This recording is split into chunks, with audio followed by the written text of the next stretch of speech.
Non current assets के depreciation के आप लोगों ने वो क्वेश्चन किए थे, उसमें कोई प्रॉब्लम है तो वो आप मुझसे पूछ लें, फिर हम आगे फर्दर प्रोसीड करते हैं, आगे चलते हैं।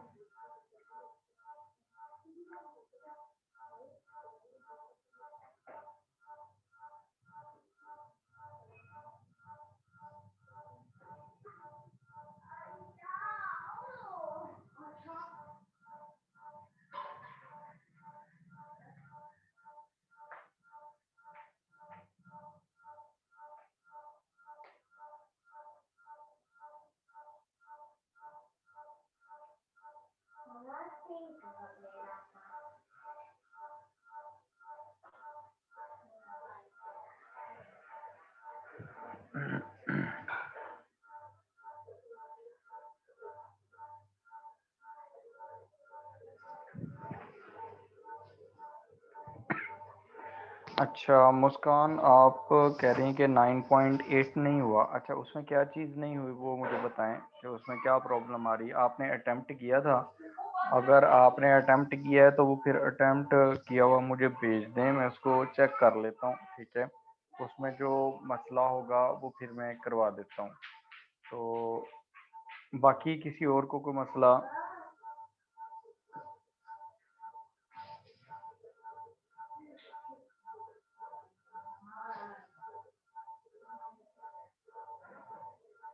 हाँ जी, देखें किसी और को कोई मसला हो इसमें जो हम चैप्टर कर रहे हैं, जो कल क्वेश्चंस किए थे उसमें, मुझे वो बता दें, ठीक है।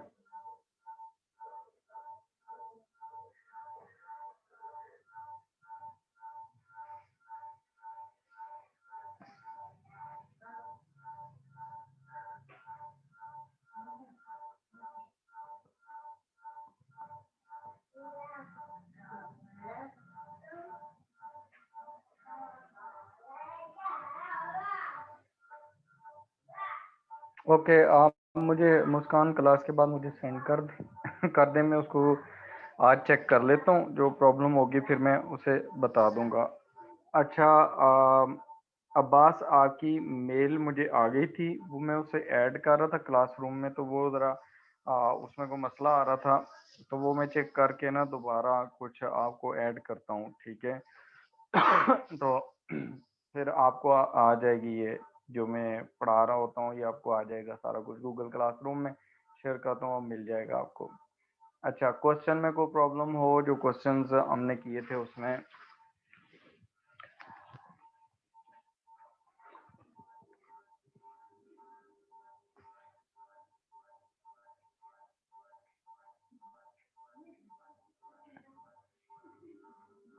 चलें मुस्कान, ये देखें क्वेश्चन नंबर 9.8 आपके सामने है, इसमें क्या मसला है बस ये मुझे बता दें, मैं आपको करवा देता हूँ इधर ही ना, ताकि आपका ये क्लियर हो जाए, ठीक है।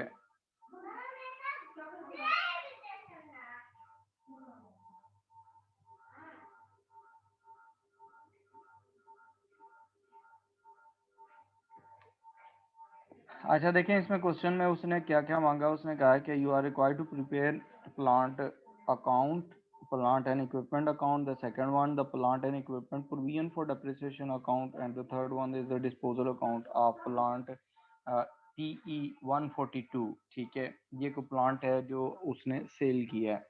अब इसमें देखें क्वेश्चन में आपको ना 9.8 में उसने कहा the following balance sheet extract has been given taken from the accounts of Costilla Limited as at 30th June 2008। Non current assets उसने बता दिए कि आपके नॉन करंट एसेट्स जो हैं वो कौन सा है, प्लांट एंड इक्विपमेंट है। उसने कहा ओरिजिनल कॉस्ट उसकी ये थी। Date to depreciation, date to depreciation का मतलब है ये this is your accumulated depreciation, कि इतनी आपकी डेप्रिसिएशन हो चुकी है।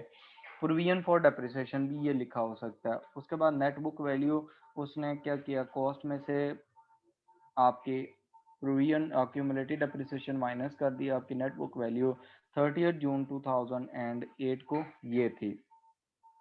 उसने कहा the following transactions took place and the plant and equipment during the year ended 30 जून 2009। वो कहते हैं जो आपका ईयर एंड हुआ है 30 जून 2009 पे, उसमें आपने क्या क्या प्लांट वो ट्रांजैक्शंस किए हैं। देखें, आप सबसे पहले तो ये देख लें कि आपके ये काउंटिंग पीरियड कब से स्टार्ट हो रहा है और कब एंड हो रहा है, ठीक है। आपका ये जो अकाउंटिंग पीरियड है ना, ये स्टार्ट हो रहा है आपका 1 जुलाई 2008 से, ठीक है। और एंड ये हो रहा है आपका 30 जून 2009, यहाँ पर एंड हो रहा है, ठीक है। अब इसमें क्या है कि आपने ये देखना है कि इस पीरियड के दौरान कितने एसेट परचेज किए, कितने सेल किए। उसने ये ट्रांजैक्शंस बता दी हैं कि ये हुई हैं। नंबर 1 उसने कहा एडिशन हुए हैं, यानी कि परचेज किया 1 नवंबर को परचेज किया आपने एसेट, ठीक है। वो कितने का परचेज किया? 28,000 का। उसके बाद उसने कहा डिस्पोजल हुई है 30 सितंबर 2008 को ही सेल हो गया था प्लांट PE135, ठीक है।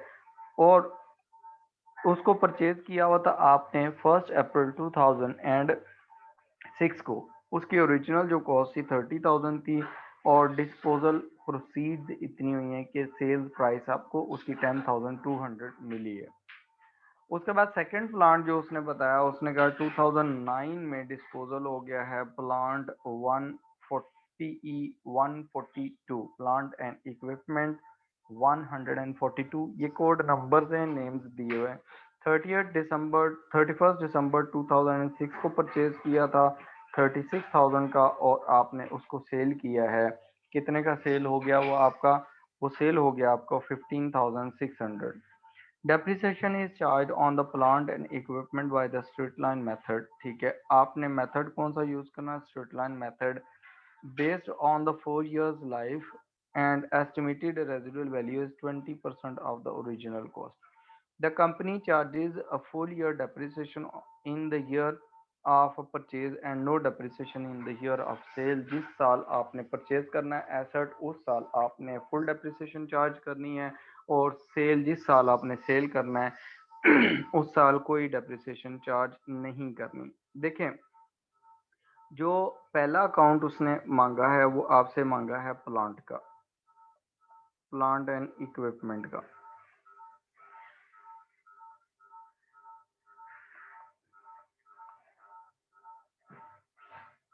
जब हम प्लांट एंड इक्विपमेंट का अकाउंट बनाते देंगे, ये पहला अकाउंट है।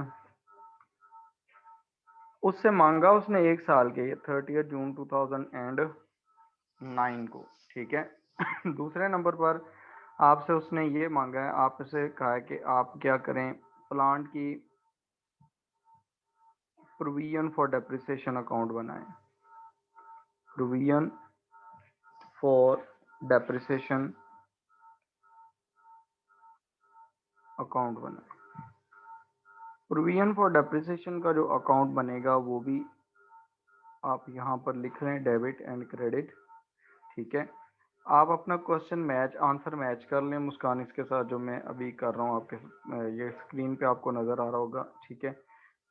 ये बी हो गया। और उसके बाद आपके पास जो सी है, सी में वो कहते हैं कि आपके पास प्लांट डिस्पोजल अकाउंट बनाए। लेकिन उसने डिस्पोजल अकाउंट 1 का मांगा है, 2 का नहीं मांगा। उसने मांगा है आपने सिर्फ प्लांट प्लांट एंड इक्विपमेंट 142 का बनाना है, 142 का। Debit credit. सबसे पहले जो इन्फॉर्मेशन गिवन होती है आप उसे पुट करते हैं। जो इन्फॉर्मेशन गिवन होती है आपको क्वेश्चन में, आप उसे क्या करते हैं? पुट करते हैं। कैलकुलेशन बाकी डेप्रिसिएशन वगैरह की वो हम बाद में करेंगे। अब देखें, जो प्लांट होता है हमारे पास, प्लांट एंड इक्विपमेंट का जो हम ये ए पार्ट कर रहे हैं, ये हमारे पास है एसेट। जो एसेट हमारे पास ना 1 जुलाई 2008 को कितना होगा, उसके लिए आपने बैलेंस ब्रॉड डाउन लिख लेना। बैलेंस ब्रॉड डाउन कितना है? देखें, उसकी कॉस्ट गिवन है, आप कॉस्ट को यहाँ पुट कर दें। हम कॉस्ट पे बना रहे हैं, ठीक है। 200,000 आपके पास स्टार्ट में था 30 जून 2008 का डाटा गिवन है, ठीक है।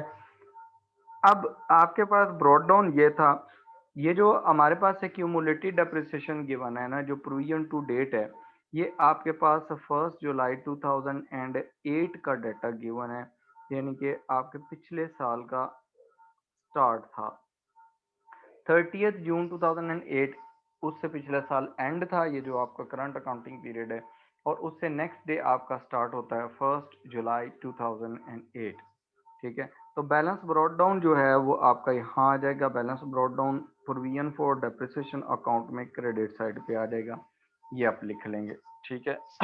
अब आपने क्या करना है, नेक्स्ट नेट बुक वैल्यू को रहने दें, आगे आए तो उसने जो information the following transaction to place for the plant and equipment during the year, आपने पहला प्लांट खरीदा है ड्यूरिंग द ईयर एंडेड आपने 1 नवंबर 2008 को, जब आप प्लांट खरीदेंगे 1 नवंबर 2008 को, तो आप यहाँ पर लिख देंगे इसको प्लांट अकाउंट में डेबिट साइड पे, क्योंकि एंट्री क्या होती है जब एसेट परचेज करते हैं, plant and equipment account debit and bank account credit, अगर आपने बैंक से पेमेंट की है, ठीक है। उसने कहा कि ये ट्रांजैक्शन हुई है, कुछ नहीं बताया कि क्रेडिट पे हुई हैं या कैश में हुई हैं, तो आप कैश पे कर लें, कितने की है 28,000, आपका एसेट इंक्रीज हो गया।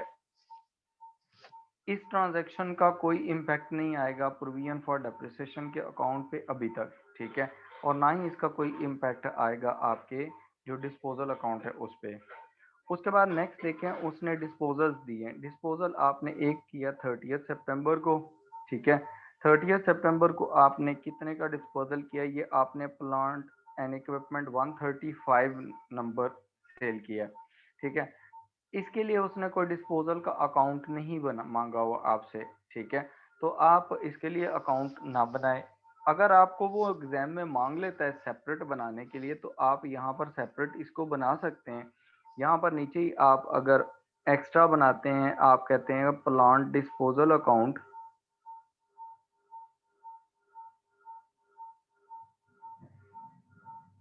ठीक है, प्लांट नंबर 135 PE 135, इसका अकाउंट बना लेते हैं, ठीक है। अब इसमें देखें डेबिट साइड है और क्रेडिट साइड, ये दोनों साइड अवेलेबल है। जब आप एसेट की कॉस्ट उसने दी है, उसने कहा कि ये एसेट आपने परचेज किया था 1 अप्रैल 2006 को और 30 सितंबर 2008 को सेल कर दिया, उसकी ओरिजिनल जो कॉस्ट है इसको सबसे पहले डिस्पोजल अकाउंट में ट्रांसफर करेंगे, ओरिजिनल कॉस्ट है उसकी 30,000 की, डिस्पोजल अकाउंट में आप इसे डेबिट करेंगे, क्योंकि जर्नल एंट्री क्या होगी, disposal account debit and plant and equipment number 1 PE 135 credit, ठीक है, और उसकी कॉस्ट इधर ट्रांसफर हो जाएगी। और आप यहाँ पर क्या लिखेंगे, आपने यहाँ पर लिख लेना है कि आपने प्लांट का अकाउंट बनाया, प्लांट एंड इक्विपमेंट अकाउंट। अब plant and equipment account combine बना हुआ है, वो किसी एक का नहीं है, ठीक है, किसी एक स्पेसिफिक का नहीं है, लेकिन डिस्पोजल अकाउंट उसने सिर्फ 142 का मांगा है, 135 का मैं आपको बता रहा हूँ कि आपने अगर ये भी बनाना पड़े तो कैसे बनाएंगे, ठीक है।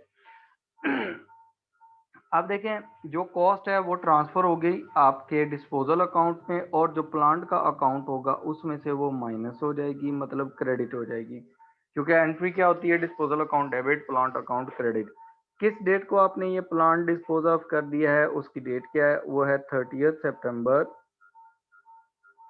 2008।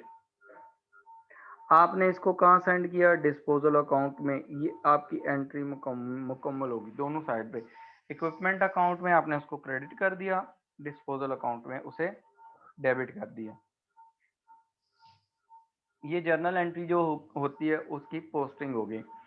उसके बाद आप नेक्स्ट देखें, उसने कहा है कि आपने ना उसकी सेल प्रोसीड जो ली हैं वो 10,200 ली हैं।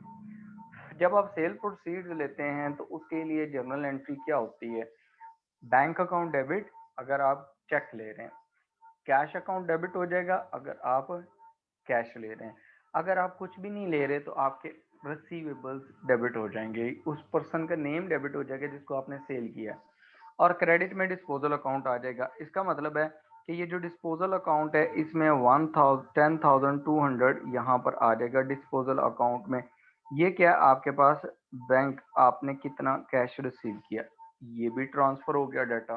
ठीक है, उसके बाद नेक्स्ट पे आए जो आपने 1 Feb 2009 को एक और प्लांट सेल कर दिया, that is plant and equipment number 142।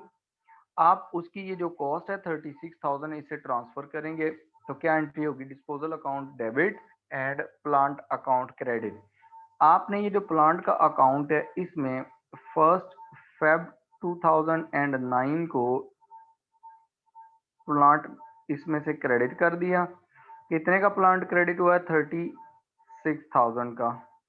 ठीक है, और आके कहाँ डेबिट हुआ है, डिस्पोजल अकाउंट में डेबिट साइड पे। ठीक है, और किस डेट को हुआ है आपका, ये 1 Feb 2009 को। और यहाँ पर आपने क्या अकाउंट लिखना है, प्लांट एंड इक्विपमेंट, ये आपने रेफरेंस लिख देना है। ठीक हो गया। उसके बाद इसकी जो वैल्यू है डिस्पोजल की वो देखें, डिस्पोजल वैल्यू है उसके लिए आप क्या करेंगे, आपने डेबिट करना है डिस्पोजल के लिए। जब आप सेल प्रोसीड्स लेते हैं बैंक अकाउंट डेबिट और क्रेडिट में क्या करेंगे, डिस्पोजल अकाउंट क्रेडिट। तो डिस्पोजल अकाउंट आपके पास कितना है, से क्रेडिट हो जाएगा 15,600। बैंक का तो हम अकाउंट ही नहीं बना रहे। किस डेट को, ये 1 Feb 2009 को आपने कैश रिसीव कर ली उस एसेट के अगेंस्ट इतनी अमाउंट की। ठीक हो गया, यहाँ तक क्लियर है, ये डाटा आपको गिवन था।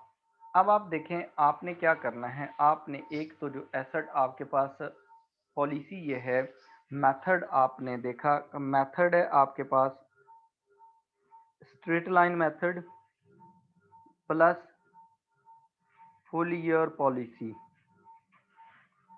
आपने पूरे साल की डेप्रिसिएशन चार्ज करनी है। जो asset at the end of the year आपके पास होंगे उस पर पूरे साल की डेप्रिसिएशन चार्ज करनी है। जो एसेट नहीं होंगे उन पे कोई डेप्रिसिएशन चार्ज नहीं करनी। अब देखें, अब इसके लिए ना आप थोड़ी सी वर्किंग कर लें कि आपके पास जो एसेट था वो आपके पास कितना था। ठीक है, आपके पास जो एसेट स्टार्ट में थे ना 1 जुलाई 2008 को, वो आपके पास बैलेंस था 200,000 का। उसमें आपने क्या किया, ये this was balance brought down. ठीक है, और उसमें आपने एडिशंस जो हुए हैं वो ऐड कर लिए। जो आपके एडिशंस हुए हैं ये आप उसमें ऐड कर लेंगे ड्यूरिंग द ईयर। एडिशन हुआ है 28,000 का, यही हमने प्लांट अकाउंट में भी लिखा हुआ है डेबिट साइड पे। और उसमें से आपने क्या कर दिया है, कुछ आपने से डिस्पोज ऑफ कर दिए एसेट। जो एसेट डिस्पोज ऑफ किए हैं उनकी कैश कॉस्ट जो है वो कितनी आ गई, दो एसेट डिस्पोज किए हैं। एक आपने 30,000 का डिस्पोज ऑफ किया है, ये इसमें से माइनस हो जाएगा। और एक आपने डिस्पोजल किया है 36,000 का। तो रिमेनिंग कितने आपके पास एट द एंड एसेट बच गए जिस पे आपने डेप्रिसिएशन लेनी है। स्ट्रेट लाइन मेथड में डेप्रिसिएशन हमेशा कहाँ पर होती है, आपकी कॉस्ट पे डेप्रिसिएशन होती है स्ट्रेट लाइन मेथड में। तो जब स्ट्रेट लाइन मेथड आप यूज करते हैं तो आपके पास देखें 200,000 आपके पास पहले मशीनरी थी, 228,000 की उसमें एडिशन हुआ 28,000 का, तो 228,000 की मशीन हो गई। उसमें से आपने एक 30,000 और एक 36,000 की, मतलब टोटल 66,000 की मशीन जो डिस्पोज ऑफ की हैं प्लांट, वो आपने माइनस कर लिए। तो आपके पास नेट जो बचा है 162,000 के प्लांट बचा है। ठीक है, अब आप इसको भी ऐसे कर सकते हैं, ये जो प्लांट का अकाउंट है इसको बेशक क्लोज कर दें, फिर भी आपके पास यही वैल्यू आएगी कि आपके पास 228,000 के प्लांट थे और उसमें से आपने 66,000 के सेल कर दिए। रिमेनिंग 162,000 के आपके पास बैलेंस कैरिड डाउन आ गया। किस डेट को आया है आपका, 30 जून 2009 को। और यही आपके पास क्या होगा, बैलेंस ब्रॉट डाउन आ जाएगा नेक्स्ट डेट को 162,000 का ऑन 1 जुलाई 2009 को। ठीक है। हाँ, अब बात आती है कि आपने इस साल कितनी डेप्रिसिएशन चार्ज करनी है। जो स्ट्रेट लाइन मेथड होता है ना, उसमें आप ये करते हैं कि जो एट द एंड आपके पास बैलेंस ये बचा हुआ है से 162,000 का, इस पे आपने डेप्रिसिएशन चार्ज करनी है। तो आपका डेप्रिसिएशन का मेथड कौन सा है, उसने कहा कि वो आपका आता है स्ट्रेट लाइन मेथड है। अब ये जो स्ट्रेट लाइन मेथड है उसमें उसने कहा है कि इसकी रेजिडुअल वैल्यू बी है। जो एसेट आपके पास होता है उसकी जब डेप्रिसिएशन चार्ज करते हैं तो उसके रेजिडुअल वैल्यू बी होती है, एस्टिमेटेड रेजिडुअल वैल्यू। अब देखें वो उसने कितनी बताई है, उसने कहा 20% ऑफ द ओरिजिनल कॉस्ट। तो आप ये जो 162,000 है, इस 20% चार्ज करें, 20% कैलकुलेट करें कितना आता है 162,000 का 20% अगर आप लें तो रेजिडुअल वैल्यू आती है 32,400 की। This is residual value. ठीक हो गया। और आपके पास ये जो एसेट की रेजिडुअल वैल्यू है, उसने कहा कि आपने क्या करना है, इस एसेट की जितनी लाइफ होती है उसकी बेस पे आपने उसकी डेप्रिसिएशन चार्ज करनी है। ठीक हो गया। अब यहाँ देखें हम उसकी भी डेप्रिसिएशन निकाल लेते हैं। जो एसेट हमने डिस्पोज ऑफ कर दिए उनकी डेप्रिसिएशन कितनी थी, उनको हम पहले माइनस कर लेते हैं ताकि हमारे पास ना ये दो अकाउंट और क्लोज हो जाएं, और फिर हम इसमें जाते हैं। Accumulated depreciation of plant and equipment 142 आपने जो डिस्पोज ऑफ किए, इसके लिए आपने डेट्स देखनी है। आपने वो एसेट परचेज कब किया था, पहली तो ये चीज है, आपने परचेज किया था 1 अप्रैल 2006 को। ठीक है। आपके अकाउंट्स बनते हैं कब कब, अब देखें इसके बाद जो आपने अकाउंट बनाया ना, फर्स्ट टाइम आपने अकाउंट बनाई, फर्स्ट फाइनेंशियल स्टेटमेंट वो आपकी बनी 30 जून 2006 को। सेकेंड फाइनेंशियल स्टेटमेंट आपकी बनी 30 जून 2007 को, और आपने उसको सेल किया है 30 सितंबर 2008 को। इसका मतलब है कि थर्ड टाइम इस पे जो डेप्रिसिएशन हुई है वो हुई है 30 जून 2008 को। 3 साल की फुल ईयर डेप्रिसिएशन। उसने कहा आपने पूरे साल की डेप्रिसिएशन चार्ज करनी है, प्रोपोर्शनेट नहीं करनी, फुल ईयर। तो अब आपका ईयर कितने हो गए, 3 इयर्स हो गए। तो आपने यहाँ पर 3 साल की डेप्रिसिएशन करनी है 3 इयर्स की। तो वो एक्यूमुलेटेड कैसे निकालेंगे, आपकी देखें फॉर्मूला क्या था। फॉर्मूला ये है कि आपने स्ट्रेट लाइन मेथड यूज करना है, cost minus residual value divided by useful life. इस एसेट की यूजफुल लाइफ कितनी थी, मल्टीप्लाई बाय 3 इयर्स। आपने 3 साल वो एसेट यूज किया तो आपकी उसकी टोटल डेप्रिसिएशन निकल आएगी। आपका सॉरी ये है, हमने मैं डाटा पुट कर रहा था उसका 100 एंड ये वाला 135 का, पहले का 135 का ये डाटा। अब इसकी कॉस्ट कितनी थी वो देखें। आपके पास जो एसेट आपने सेल किया है 135 वाला, उसकी कॉस्ट है 30,000 की। उसकी रेजिडुअल वैल्यू 20% है, 20% ओरिजिनल कॉस्ट की। तो ओरिजिनल कॉस्ट की जो 20% वैल्यू है वो कितने कितने आती है, 30,000 का 20% लेंगे तो 6,000 आ गया, डिवाइडेड बाय यूजफुल लाइफ उसने देखें कितनी बताई है। उसने कहा स्ट्रेट लाइन मेथड और 4 ईयर यूजफुल लाइफ होती है। कितने साल की लाइफ एज्यूम होती है, 4 इयर्स। जो भी एसेट आप लेंगे प्लांट एंड इक्विपमेंट वो 4 इयर्स आपके पास रहेगा। 4 इयर्स मल्टीप्लाई बाय 3 इयर्स, तो ये 3 साल की डेप्रिसिएशन निकल आएगी। ठीक है। तो जो आपका ये एसेट आएगा इसकी कितनी डेप्रिसिएशन निकलेगी, एक्यूमुलेटेड डेप्रिसिएशन टू ये आपका आता है 24,000 नेट वैल्यू रह जाती है रेजिडुअल वैल्यू माइनस करने के बाद, डिवाइडेड बाय 4 मल्टीप्लाई बाय 3 करेंगे तो आपके पास 18,000 की ये एक्यूमुलेटेड डेप्रिसिएशन है। जब आप इसकी एंट्री करेंगे जर्नल एंट्री, तो एंट्री क्या होती है, आपने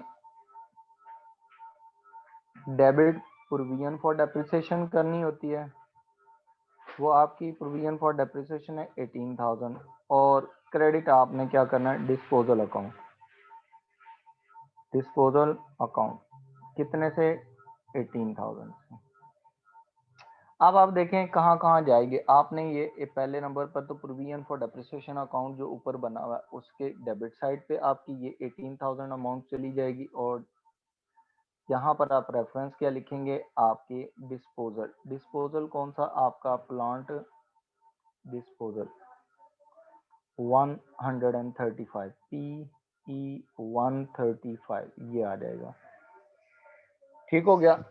दूसरे नंबर पर इसके डिस्पोजल अकाउंट में अमाउंट चली जाएगी, डिस्पोजल अकाउंट आपका कितना है 18,000 का, और डेबिट रेफरेंस इसका क्या है, प्रोविजन फॉर डेप्रिसिएशन, आपने इस अकाउंट को भी क्लोज कर दी, ये आपका अकाउंट क्लोज हो जाएगा, यहाँ से आपको प्रॉफिट एंड लॉस निकल आएगा, ठीक है।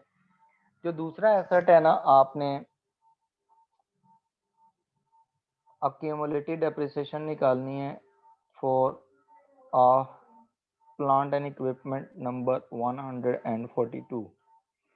सबसे पहले तो आप देखेंगे उसे परचेज कब किया था, उसके लिए उसने कहा कि आपने परचेज किया था इसे 1 दिसंबर 2006 को परचेज हुआ था, ये एसेट कब परचेज हुआ था, 1 दिसंबर 2006, और सेल कब हुआ है, वो आपने सेल किया है 30 सितंबर सॉरी 1 फेब 2009 को।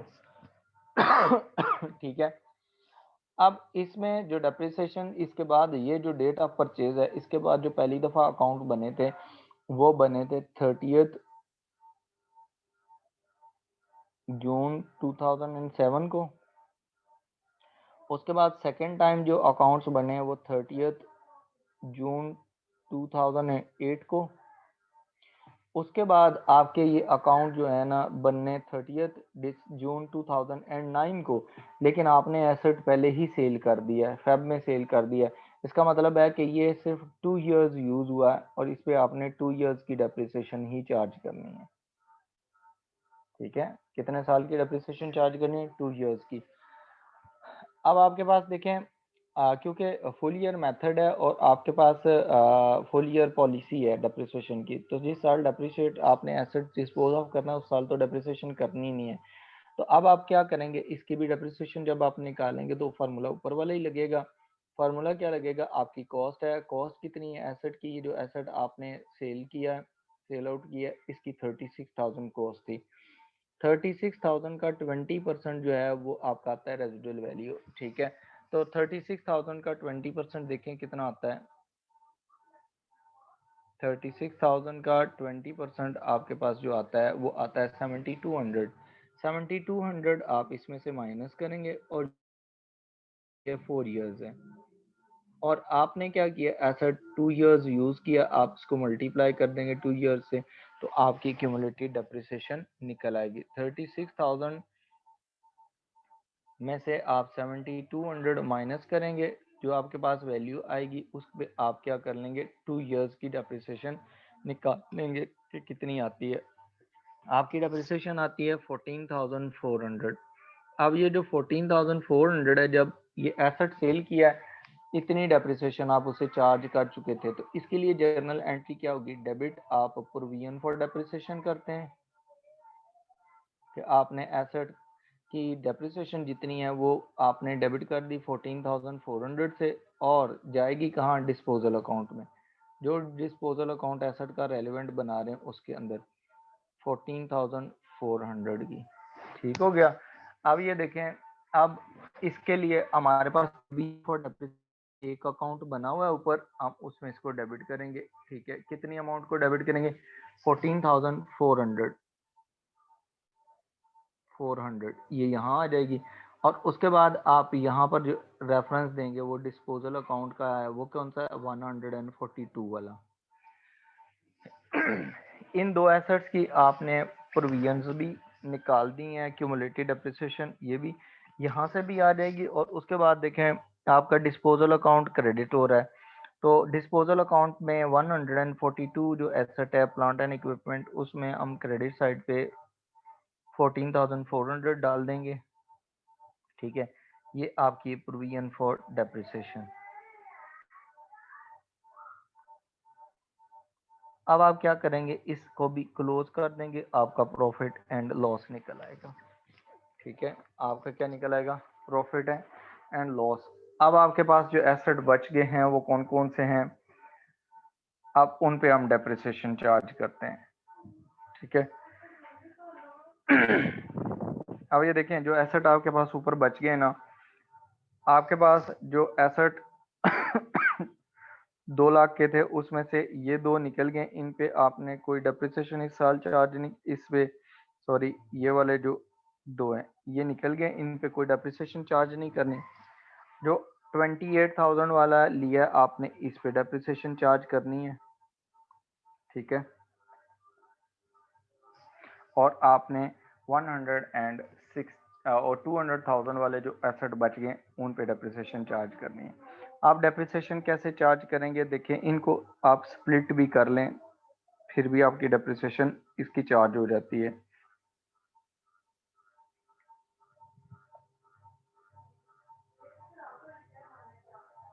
इसको इजी कर लें ज़रा।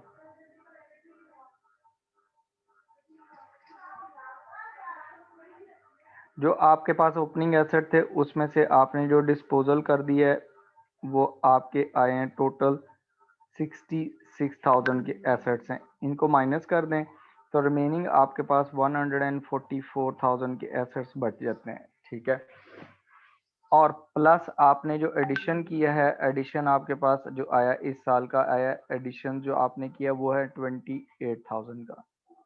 इन पे तो कोई डेप्रिसिएशन चार्ज नहीं होगी, लेकिन इन पे डेप्रिसिएशन चार्ज होगी। इस पे जब डेप्रिसिएशन चार्ज करेंगे इसका भी 20% माइनस कर लें, इसमें से भी 20% माइनस कर लें। 144,000 का 20% अगर आप माइनस करते हैं तो वो आपका कितना आता है, कैलकुलेट करें ज़रा।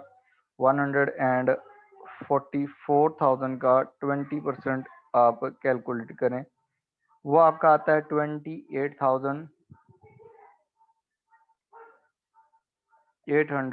ठीक है, अब इसको आप क्या करें, डिवाइडेड बाय 4 कर दें, क्यों 4 साल आपकी लाइफ है तो आपका इसके एसेट की कॉस्ट वो डेप्रिसिएशन निकल आएगी।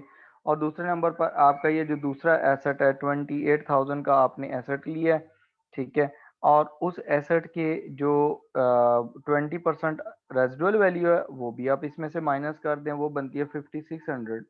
ठीक है, वो माइनस कर लें, रिमेनिंग को आप 4 साल पे डिवाइड कर दें तो आपके पास इसकी डेप्रिसिएशन भी निकल आएगी। तो जो टोटल डेप्रिसिएशन निकलेगी, टोटल डेप्रिसिएशन एक्सपेंस, उसके लिए आपने जर्नल एंट्री क्या करनी है कि डेबिट आपका डेप्रिसिएशन एक्सपेंस अकाउंट हो जाएगा और क्रेडिट आपका प्रोविजन फॉर डेप्रिसिएशन अकाउंट हो जाएगा, वो आप उसमें से क्रेडिट कर देंगे। ठीक है, तो आपने प्रोविजन का अकाउंट खोला, उसमें आप उसे क्रेडिट कर देंगे जो अमाउंट आएगी, और उस अकाउंट को भी फिर आप क्लोज कर देंगे। ठीक है, जब आपने इस अकाउंट को भी क्लोज कर देना है तो फिर आपके पास जो है ना जो आंसर आएगा वो आपका फाइनल आंसर होगा, ये क्लोज हो जाएंगे फिर सारे अकाउंट। ठीक है, अब देख लें उसमें से आपके जो इसमें कोई मसला है आपके तो वो बता दें।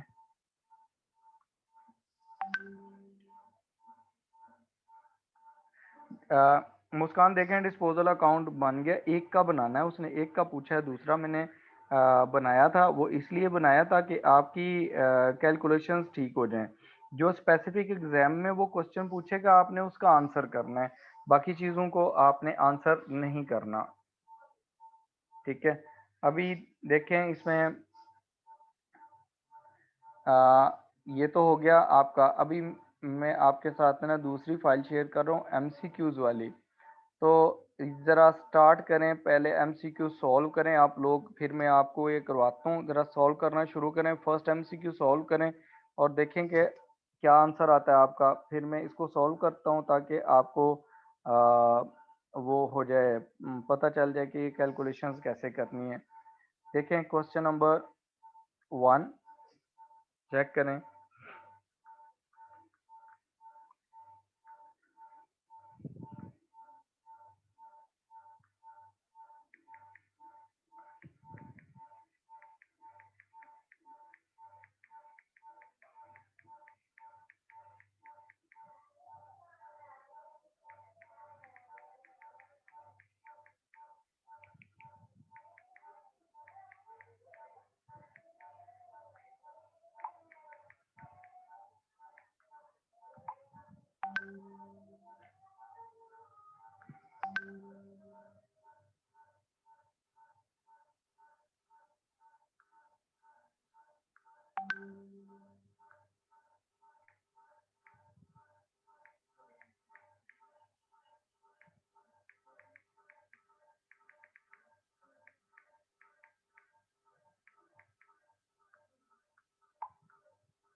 अच्छा देखिए, मुझे 3 आंसर्स आए हैं, डिफरेंट आंसर्स हैं तीनों, ठीक है।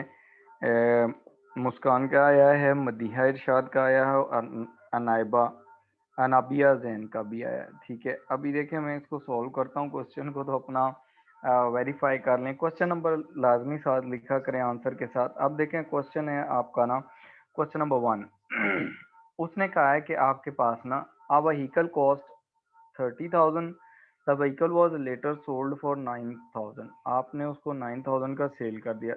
The profit on disposal was 1,500, what was the accumulated appreciation for the vehicle. अब देखें जो आपका क्वेश्चन नंबर 1 है ना, इसको आपने कैसे सॉल्व करना है। देखें मैंने आपको एक फार्मूला बताया था कि profit and loss on disposal जो होगा उसका क्या फार्मूला होगा। उसके लिए मैंने कहा था कि आपकी जो सेल्स प्राइस होगी उसमें से माइनस नेट बुक वैल्यू, हम एसेट की नेट बुक वैल्यू माइनस कर लेंगे, ठीक है। अब यहाँ देखिए जो हमारे पास एसेट की सेल प्राइस है ना, वो सबसे पहले उसने दी हुई है। हम नेट बुक वैल्यू जब निकालते हैं तो नेट बुक वैल्यू जो होती है उसके लिए हमारे पास क्या फॉर्मूला होता है, net book value is equal to cost minus accumulated depreciation, ठीक है। अब देखें जो डाटा है उसने कहा कॉस्ट एसेट की है वो है हमारे पास 30,000 की, वो हम यहाँ कॉस्ट में लिख लेते हैं जब नेट बुक वैल्यू निकालेंगे। Later on he sold that asset for 9,000, 9,000 sales price है। अब आपके पास ना प्रॉफिट दिया हुआ, उसने कहा प्रॉफिट ऑन डिस्पोजल। प्रॉफिट तब होता है जब आपकी सेल्स प्राइस जो है वो आपकी ये वाली ये greater than net book value, तब प्रॉफिट होगा, ठीक है। इसका मतलब है कि 9,000 आपकी ग्रेटर वैल्यू है और नेट बुक वैल्यू जो है ये आपकी स्मॉलर वैल्यू। अब यहाँ से आप नेट बुक वैल्यू निकाल लेंगे। नेट बुक वैल्यू आप कैसे निकालेंगे, 9,000 आपकी राइट हैंड साइड पे इक्वेशन के क्या हो रहा है, ऐड हो रहा है और दूसरी साइड पे जाके वो क्या हो जाएगा, माइनस हो जाएगा, ठीक है। तो आपके पास जो नेट बुक वैल्यू इसकी नेट बुक वैल्यू आ जाएगी वो कितनी आ जाएगी, वो 7,500 आ जाएगी। नेट बुक वैल्यू कितनी आ जाएगी, 7,500। तो नेट बुक वैल्यू हमारे पास है 7,500, उसको हम यहाँ पर पुट करेंगे जो हमारे पास नेट बुक वैल्यू का फॉर्मूला है, और हमारे पास एक्यूमुलेटेड डेप्रिसिएशन का मिसिंग फिगर आ जाएगा। 30,000 हमारे पास क्या हो रही है, ऐड हो रही है ठीक है। यहाँ पर दूसरी साइड पे आके आप उसे माइनस कर लेंगे तो आपके पास एक्यूमुलेटेड डेप्रिसिएशन आ जाएगी। आपके पास ये आ जाएगी 30,000 आप इस तरफ लेके आएंगे, इक्वेशन इसमें से माइनस करेंगे तो आपके पास ये आ जाएगी 22,500। ठीक है, देखें किसका करेक्ट है। जिन्होंने 7500 निकाला है, ठीक है, एक स्टूडेंट ने 7500 कहा था, वो उसने निकाली थी net book value, but the question is accumulated depreciation. ठीक है, आप देखें उसने जब आंसर दिया तो नेट बुक वैल्यू भी दे दिया, उसे पता था कुछ स्टूडेंट नेट बुक वैल्यू तक करेंगे। उस कुछ ने 19,500 कर दिया उसको, ठीक है, और जो एक है 22,500, जो 19,000 निकला है वो कैसे निकला है वो बताएं। ठीक है, वो नहीं ऑप्शन आता 19,000, वो कैसे कैलकुलेट किया है ये देख लें, ज़रा क्वेश्चन को कंपेयर कर लें कि आपकी क्यूमुलेटिव डेप्रिसिएशन कितनी आती है।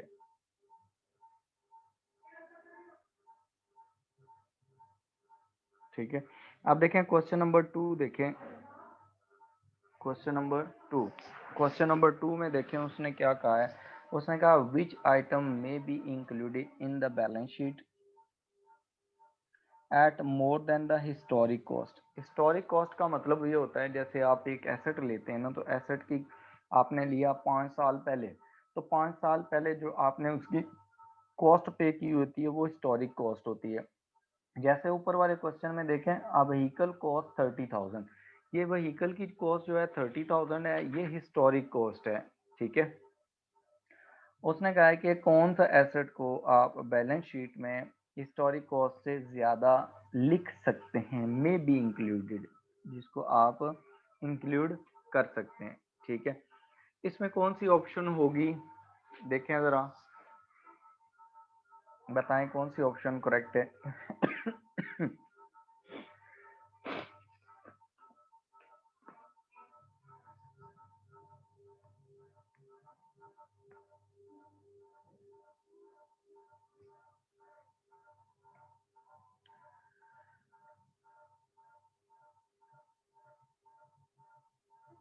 मुस्कान, आपका क्वेश्चन आंसर ठीक था इसमें। अच्छा, सेकंड का आपने कहा है मुस्कान की बी ऑप्शन है, ठीक हो गया। अब देखें जो चैप्टर हमने पढ़ रहे हैं ना, वो हम पढ़ रहे हैं नॉन करंट एसेट्स का। अब देखें गुडविल जो है वो अभी तक हमने नहीं पढ़ी। ठीक है, नाइला रज़ाक सी,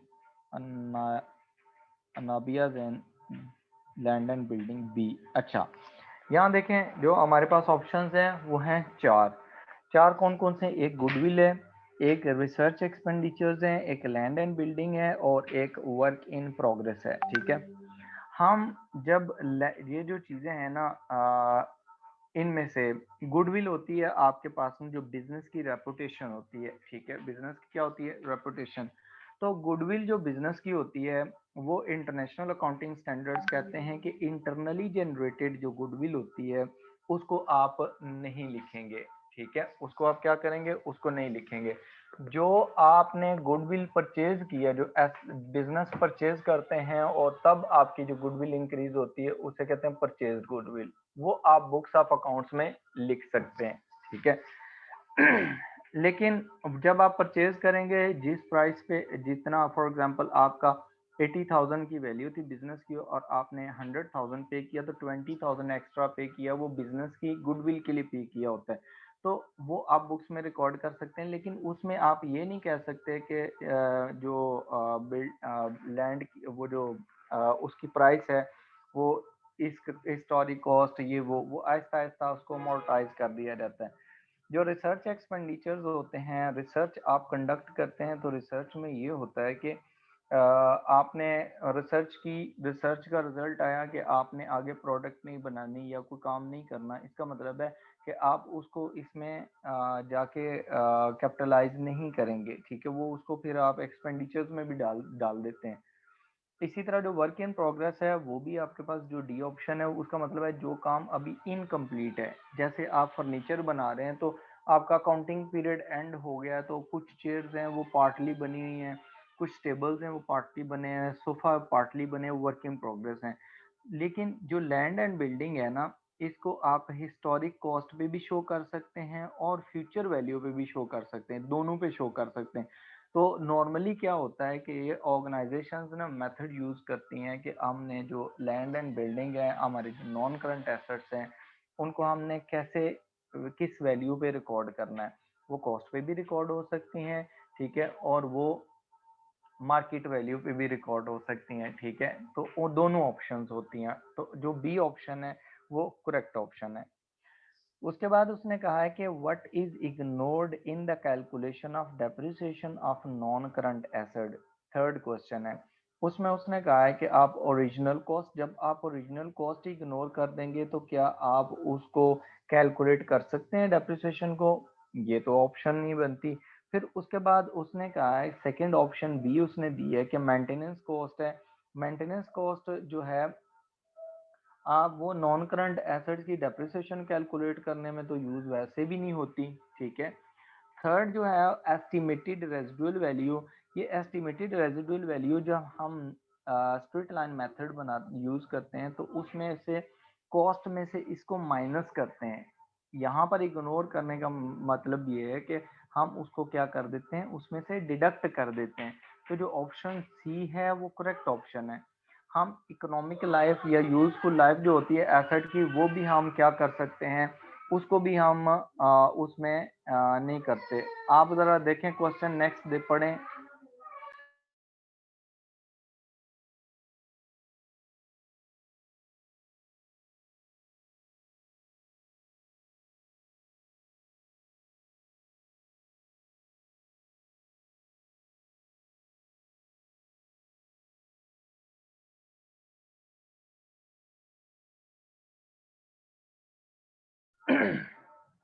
अच्छा देखें नेक्स्ट क्वेश्चन, देखें थर्ड क्वेश्चन क्लियर है, ठीक है। उसमें देखें जो फोर्थ क्वेश्चन है उसको आप देखें, रीड करें फोर्थ क्वेश्चन।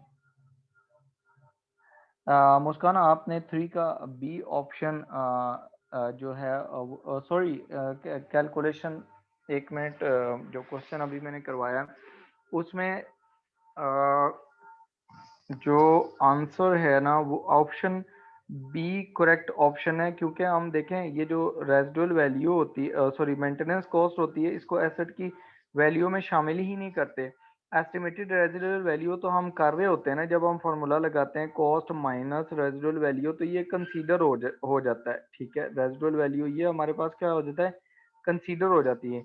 लेकिन मेंटेनेंस कॉस्ट जो होती है ये हमारे पास रेवेन्यू एक्सपेंडिचर्स होते हैं, तो रेवेन्यू एक्सपेंडिचर्स जो होते हैं उनको हम इग्नोर कर देते हैं, उनको हम नहीं शामिल करते कॉस्ट में। फिर डेप्रिसिएशन जब आप कैलकुलेट करेंगे उसमें भी नहीं होगा। तो जो हमारे पास जो ऑप्शन है ना यहाँ पर थर्ड की क्वेश्चन की, वो है option B is the correct option, ठीक है। मुस्कान आपका आंसर ठीक है। जो ऑप्शन सी है ना वो रेजिडुअल वैल्यू है, उसको हम सॉरी उसमें इंक्लूड कर रहे, कंसीडर कर रहे होते हैं, इग्नोर नहीं करते जब हम डेप्रिसिएशन कैलकुलेट करते हैं। जब हम करते हैं ना उसमें रिड्यूसिंग बैलेंस मेथड, तो उसमें हम इसको जो रेजिडुअल वैल्यू होती है इसको इग्नोर करते हैं। क्वेश्चन नंबर 4 करें, क्वेश्चन नंबर 4 देखें। उसने कहा कि what is the depreciation charge for the second year, दूसरे साल के लिए आपने डेप्रिसिएशन निकालनी है मशीन की। उसने कहा कि a business buys a machine for 40,000 and depreciates it at the rate of 10% per annum using reducing balance method, ठीक है। इसकी कैलकुलेशन करें, ज़रा मुझे बताएं आप लोगों का क्या आंसर है, फिर मैं आपको ये करवाता हूँ इसकी कैलकुलेशन।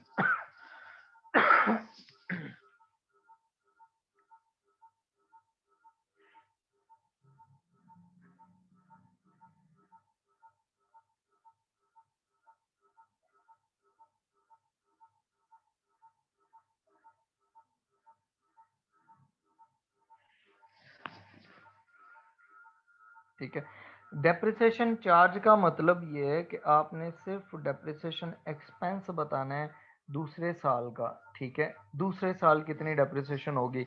आप देखें पहले साल आपने एसेट परचेज किया है 40,000 का और एसेट पे आप डेप्रिसिएशन चार्ज करें 10%, 10% आप 40,000 का लेंगे तो आपके पास ये 10% आता है, 10% ऑफ दिस ओपनिंग वैल्यू, तो वो आपका आ जाएगा 4,000। ठीक है, तो आपकी क्लोजिंग वैल्यू जो होगी नेट बुक वैल्यू आ जाएगी 36,000।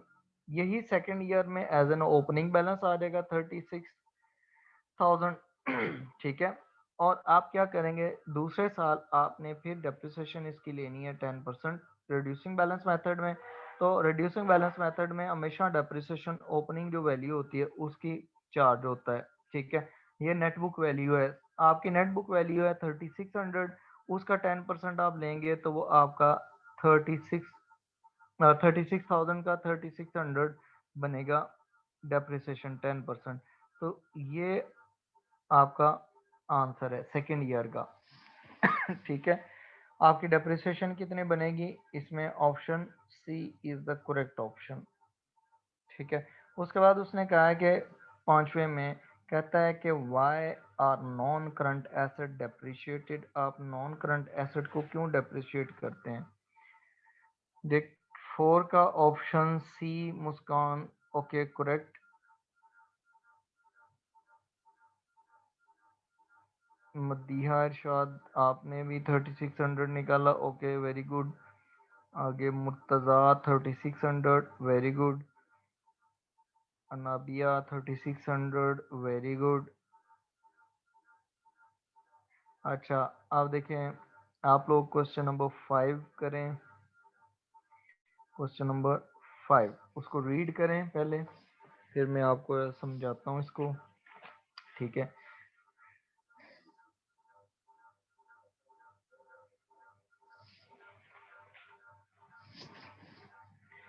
अच्छा, उसमें देखें उसने कहा है कि आपके पास ना जो नॉन करंट एसेट्स हैं वो डेप्रिशिएट क्यों किए जाते हैं। कहता है number 1 to allowed for increase in repairs with use.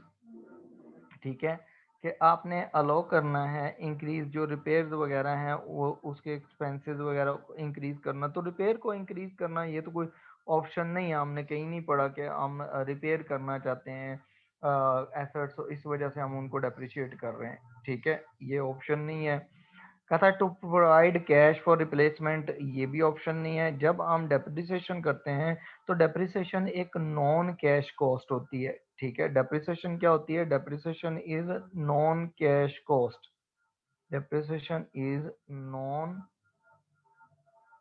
Cash cost और एक्सपेंस। तो डेप्रिसिएशन फिर उसका ये मतलब तो नहीं है कि आप डेप्रिसिएट कर रहे हैं उतनी अमाउंट आप साइड पे रख देते हैं कि हमने अगले साल एसेट रिप्लेस करना है या कुछ साल बाद करना है। ये हम कर रहे होते हैं कि पुराना जो हमारे पास कॉस्ट होती है एसेट की, उसकी कॉस्ट को हम डिवाइड कर रहे होते हैं, एलोकेट कर रहे होते हैं। ठीक है, उसके बाद उसने कहा to show their current value in the balance sheet. ठीक है, डेप्रिशिएट करने से ये पता नहीं चलता कि आपके एसेट की वैल्यू जो है वो करंट कितनी है। समटाइम्स ऐसा होता है जैसे आपने कोई बिल्डिंग परचेज की हुई है और उसके नज़दीक से जैसे ना रोड गुजर गई है तो रोड की वजह से उसकी वैल्यू इंक्रीज हो जाती है, लेकिन आप तो उसकी वैल्यू डेप्रिशिएट करके कम कर रहे होते हैं, तो फिर करंट वैल्यू उसकी ऑप्शन में नहीं आती। ठीक है, सी ऑप्शन भी इसकी रॉन्ग है। डी ऑप्शन ये रह जाती है, उसने कहा है so that the income statement include the charge for their use. तो हम यही करते हैं कि डेप्रिसिएशन जो है उसको हम इनकम स्टेटमेंट में जो डेप्रिसिएशन करंट ईयर की है उसको चार्ज करते हैं। ये ऑप्शन इसकी करेक्ट ऑप्शन है फिफ्थ की। ओके मुस्कान, आपने डी कहा। मदीहा आपने ऑप्शन सी लगाया। करंट वैल्यू नहीं होती, net book value current value नहीं होती, वो हिस्टोरिक वैल्यू हम पे हम एसेट रिकॉर्ड कर रहे होते हैं। ठीक है, मुर्तज़ा नवीद आपने 5 का सी ऑप्शन बताया। तो वो आप नेट बुक वैल्यू को करंट वैल्यू से कंपेयर ना करें, उसके साथ मिक्स ना करें। ठीक है, कॉस्ट माइनस क्यूमुलेटेड डेप्रिसिएशन जो लिखी होती है स्टेटमेंट ऑफ फाइनेंशियल पोजीशन में, उसका मतलब ये नहीं होता कि हम करंट वैल्यू एसेट की कितनी है। करंट वैल्यू जो है मार्केट में एसेट की ज़्यादा हो सकती है। जैसे देखें करंट गवर्नमेंट ने जो बाहर से इंपोर्ट पे पाबंदी लगाई गाड़ियों की, तो उससे क्या हुआ कि लोकल जो गाड़ियां थी लोगों के पास, उनकी प्राइसेस इंक्रीज हो गई, तो करंट वैल्यू इंक्रीज हो जाती है। फिर डेप्रिसिएट जब करते हैं हम एसेट, उस टाइम एसेट की वैल्यू डिक्रीज होती है। अच्छा, उसके बाद देखें क्वेश्चन नंबर 5 जो है उसमें देखें कि क्वेश्चन नंबर 5 क्या है, सॉरी 6। क्वेश्चन नंबर 6 में देखें उसने कहा है क्या आप क्या कैलकुलेट करें, you are required to calculate the net book value at the end of the second year. आपने एसेट की नेट बुक वैल्यू कैलकुलेट करनी है सेकेंड ईयर के एंड पे, ठीक है। तो आपकी नेट बुक वैल्यू कितनी निकलेगी वो देखें जरा, कैलकुलेट करें इसे।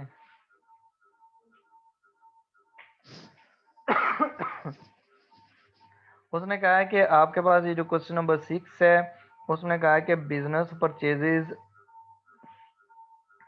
a computer for 3200, this is the cost of the computer. It is estimated that it will have a useful life of 5 years, 5 साल उसकी यूजफुल लाइफ है, एंड रेजिडुअल वैल्यू ऑफ 7,700, ठीक है। और रेजिडुअल वैल्यू कितनी है, 700 है। Straight line method of depreciation is charge. अच्छा, अब देखें when you will calculate the net book value in question number 6, तो आप उसकी कैलकुलेशन कैसे करेंगे।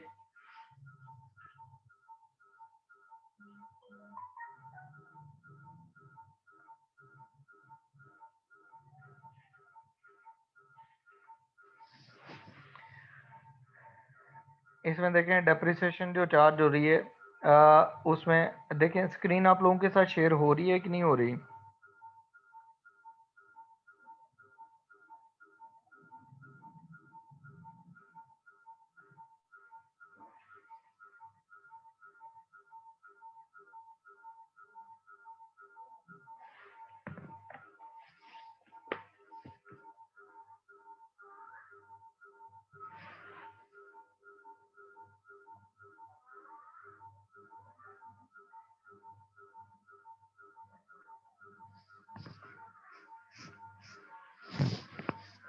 ओके, क्वेश्चन नंबर 6 ये करें ज़रा।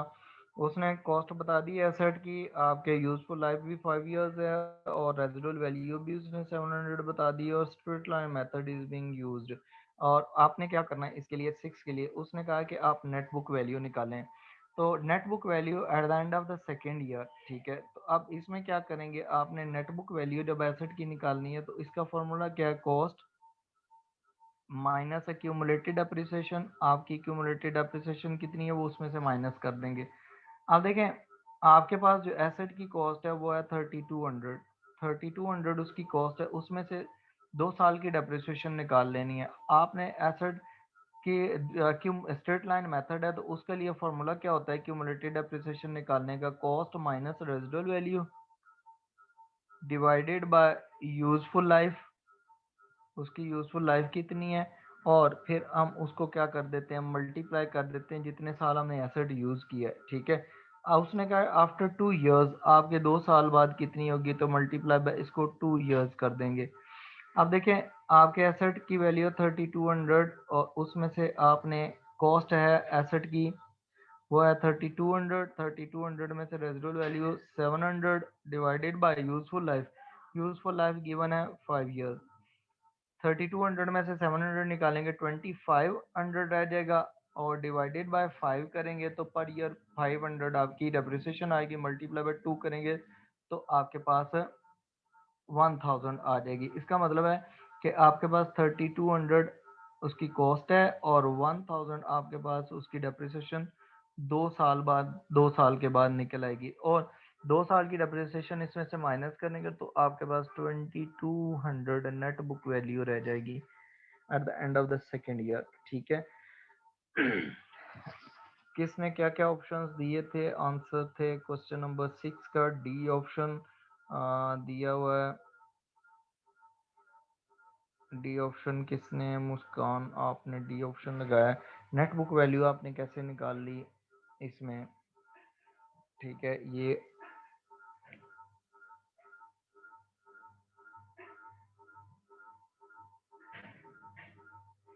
6 में नेट बुक वैल्यू आपने कैसे निकाली है? देखिए मैंने कैसे निकाली है, आपने ऐसे निकालनी है नेट बुक वैल्यू, ठीक है। डी ऑप्शन जो है ना वो आपका नहीं बनता है इसमें, वो 1 साल बाद की नेट बुक वैल्यू आपकी बनेगी, ठीक है। 3200 माइनस आप पहले साल की डेप्रिसिएशन निकालेंगे, ये ऑप्शन डी जो है 1 साल बाद की है, ठीक है।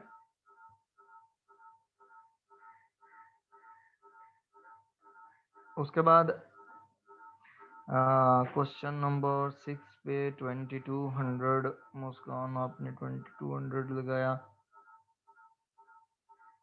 हाँ जी वो 1 साल की आपने निकाल ली थी। Nabiya option B is correct, okay good. Murtaza Naveed option B is 2200, okay very good Murtaza. Raza आपने क्वेश्चन नंबर 5 का ऑप्शन मुझे बताया था डी, ओके वेरी गुड। और ऑप्शन जो क्वेश्चन नंबर 6 का आपने डी ऑप्शन बताया, डी ऑप्शन जो है ना वो रॉन्ग है, अच्छा आपने बाद में उसमें बी ऑप्शन कर दिया, ओके वेरी गुड, ठीक है। अब देखें क्वेश्चन नंबर 7, देखें क्वेश्चन नंबर 7 आप देखें उसमें क्या लिखा हुआ है, कहता what is the charge for depreciation, यानी कि डेप्रिसिएशन एक्सपेंस कितना होगा एट द एंड ऑफ 31 दिसंबर, ठीक है। 31 दिसंबर तक कितना डेप्रिसिएशन एक्सपेंस होगा। उसने company use the straight line method, method आपका स्ट्रेट लाइन है for the depreciation of all non current asset on 1 जनवरी, साल के स्टार्ट में the company bought a machinery on hire purchase. The cash price was 115,000 and the interest for the year is 19,550, ठीक है। आपके पास जो asset है उसके आपने उसने कहा है कि आपके जो एसेट है वो उसकी वैल्यू थी 115,000 थी, और जो इंटरेस्ट चार्ज हो रहा था वो हो रहा था आपका कितने का, 19,550 का। कहता है it is estimated life of the machine 5 years and with no residual value, ठीक है। फार्मूला है straight line method, straight line method में हम जो फार्मूला लगाते हैं वो क्या होता है हमारे पास, कॉस्ट माइनस रेजिडुअल वैल्यू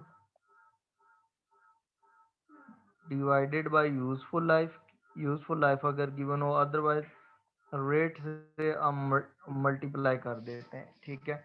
आपका एसेट है उसकी देखें कॉस्ट कितनी है, आपके एसेट की कॉस्ट है 115,000। अब जो दूसरा है ना इंटरेस्ट आप उस पे पे कर रहे हैं ना, ये इंटरेस्ट आपका एक्सपेंस होता है, ऑपरेटिंग एक्सपेंस, वो उसको आप कैपिटलाइज नहीं करते, ठीक है। अब आप क्या करते हैं, इसको कैपिटलाइज नहीं करना, आपने इसे एज एन एक्सपेंस चार्ज कर देना है। इसलिए 19,550 डॉलर जो हैं ये आपके एसेट की कॉस्ट में इंक्लूड नहीं होंगे, तो आपने उसको कंसीडर नहीं करना। रेजिडुअल वैल्यू उसने बताया, रेजिडुअल वैल्यू कितनी बताई, उसने कहा नो रेजिडुअल वैल्यू 0।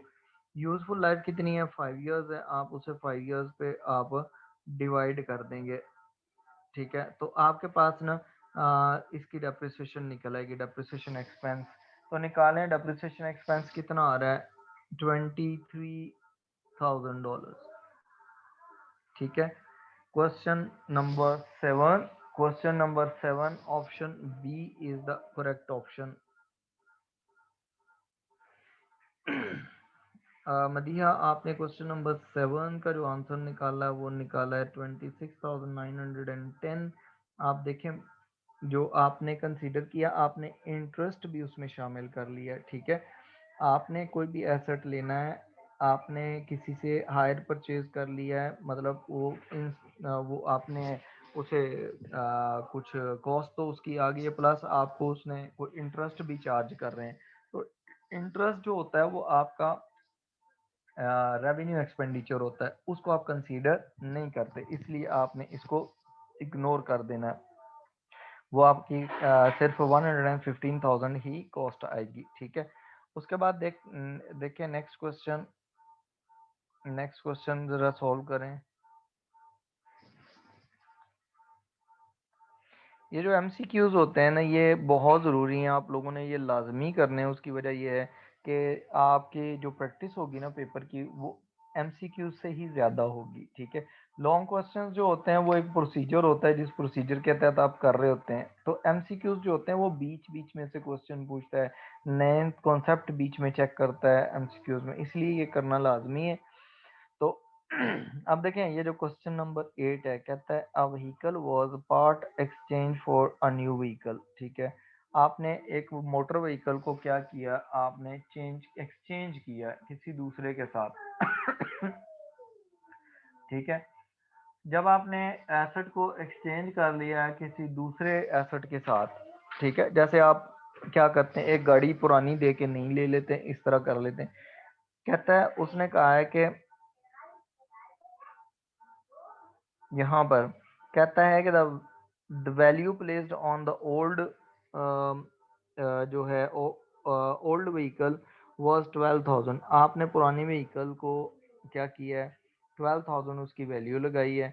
कहता है which entries record the 12,000 part exchange, आपका पार्ट एक्सचेंज कौन सी एंट्री रिकॉर्ड करेगी। अब देखें, जब आप एसेट पार्ट एक्सचेंज करते हैं तो एक चीज आप याद रखें कि जब आपने कैश रिसीव कर ली ना, एक हम एंट्री करते हैं कि जब हमने क्या किया, कैश रिसीव कर लिया, बैंक अकाउंट डेबिट कर देते हैं, और क्रेडिट में हम क्या कर देते हैं, हम क्रेडिट में डिस्पोजल अकाउंट कर देते हैं।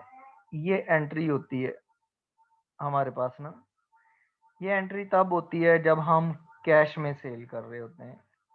समटाइम्स ऐसा होता है कि आपने कैश के बजाय जो चेक वगैरह नहीं लिया, अब आप क्या करते हैं, समटाइम्स हम पार्ट एक्सचेंज कर लेते हैं कि यानी कि एक एसेट दिया दूसरा ले लिया। तो जो एसेट आपने ले लिया है ना, उसको फिर आप डेबिट कर देते हैं, क्योंकि वो एसेट आपका इंक्रीज हो रहा है, आपका कैश की बजाय वो एसेट इंक्रीज हो रहा है। तो मोटर व्हीकल आप ले रहे हैं, तो मोटर व्हीकल का अकाउंट हो जाएगा डेबिट, और आपके पास डिस्पोजल अकाउंट हो जाएगा क्रेडिट, ठीक है। तो इसमें फिर हमारे पास कौन सी ऑप्शन बनेगी, करेक्ट ऑप्शन देखें पहला जो है ये शो कर रहा है कि आपने कैश पे सेल की है, cash account debit, motor vehicle account credit, ये भी एंट्री होती है जब आप डिस्पोजल अकाउंट नहीं बनाते। दूसरा जो एंट्री है ना, बी है, वो शो कर रही है कि आपने मोटर व्हीकल परचेज की है और उसके अगेंस्ट आपने कैश पे किया है। थर्ड जो है वो आपकी जो एंट्री है वो है transfer of cost to disposal account की है। जो आप एक्सचेंज कर रहे हैं द पार्ट एक्सचेंज, वो है यहाँ डी ऑप्शन, ये करेक्ट ऑप्शन है कि आप मोटर व्हीकल आपकी इंक्रीज हो रही है, जो आप रिसीव कर रहे हैं, बिजनेस ने रिसीव की है, मोटर बिजनेस की मोटर व्हीकल इंक्रीज कर गई। ऑन द अदर हैंड जो एसेट होता है वो डिस्पोजल अकाउंट में डाला होता है, इसलिए डिस्पोजल अकाउंट क्रेडिट हो जाता है, ठीक है। अब यहाँ देखें, नेक्स्ट पेज पे जाएं, ये क्लियर है क्वेश्चन नंबर 8 और क्वेश्चन नंबर 7। हाँ जी, ये सबको क्लियर है ये दो क्वेश्चन। मुस्कान आपने 8 का डी बताया, अनाबिया आपने भी डी बताया, ओके वेरी गुड, ठीक है। अब आगे देखें, जो नेक्स्ट पेज है उस पे देखें कि यहाँ पर एंट्रीज क्या क्या है। इसका क्वेश्चन नंबर 9 देखें, क्वेश्चन नंबर 9 करें। उसने कहा what is the depreciation charge for the year ended 31 दिसंबर 1999। 31 दिसंबर 1999 पे आपने डेप्रिसिएशन चार्ज निकालने के, एक साल का एक्सपेंस कितना हुआ डेप्रिसिएशन का। उसने कहा business buys a computer for 22,000 on 1 January to 1998, ठीक है। और आप 1 जनवरी 1998 को परचेज किया था, और 99 में जाके आप अपनी डेप्रिसिएशन कर रहे हैं। कहता the computer will be used for 4 years, उसकी लाइफ उसने बता दी,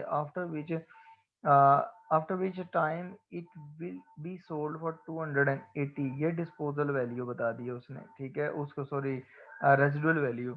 और उसने कहा कि स्ट्रेट लाइन मेथड यूज कर रहा है, तो दूसरे साल की डेप्रिसिएशन कितनी होगी। हाँ जी, जरा करें डेप्रिसिएशन, इसमें क्या आएगी,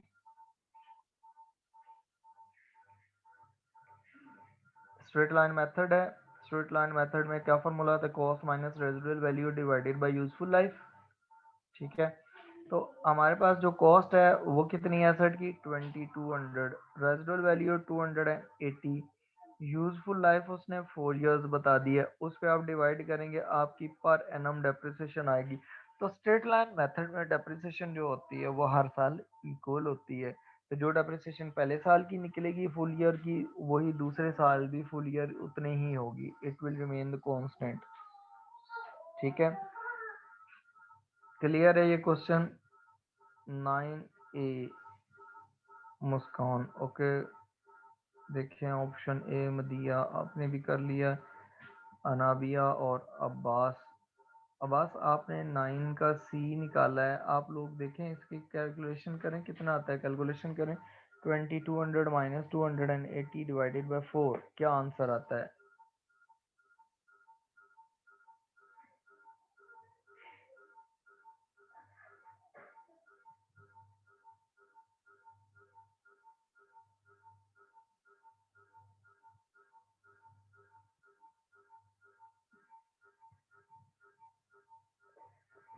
इसकी कैलकुलेशन करें।